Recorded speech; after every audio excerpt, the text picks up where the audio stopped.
The soldier's boot hit something hard beneath the sand. In the next instant, his body exploded into 1,000 pieces. His buddy froze, mind reeling. Instinctively, he stepped forward. Click, the unmistakable sound of metal under pressure. Another landmine. Shit. His ears were still ringing from the blast, the world muffled and distant. When his hearing finally returned, he stared at what was left of his friend and screamed until his throat went raw. But this wasn't the time to grieve. He forced himself to focus. Carefully, he dropped to one knee and pulled out his combat knife, probing the sand beneath his boot. The blade scraped against metal.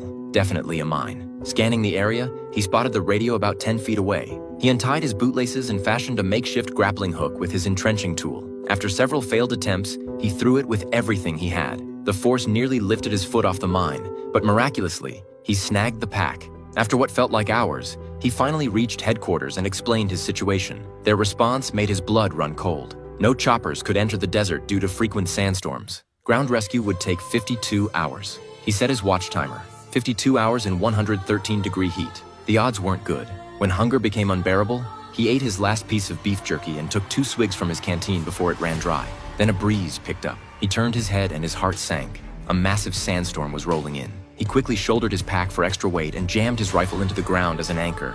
By some miracle, he survived the onslaught, gasping for air. Grateful he hadn't been blown off the mine, his friend's body had been dragged by the wind to rest at his feet. That's when he noticed the radio was gone. He spotted it 30 feet away, carried off by the storm. All hope drained from him. To make matters worse, he'd already emptied his buddy's canteen. He fired several shots into the air and shouted for help, but the desert remained empty. Hours passed. The sun blistered his face until skin peeled away in sheets. Desperate, he tried to drink his own urine, but gagged on the acrid smell. Then he saw her, a little girl approaching with strange, uneven steps, carrying a water bottle. He grabbed it and drank greedily.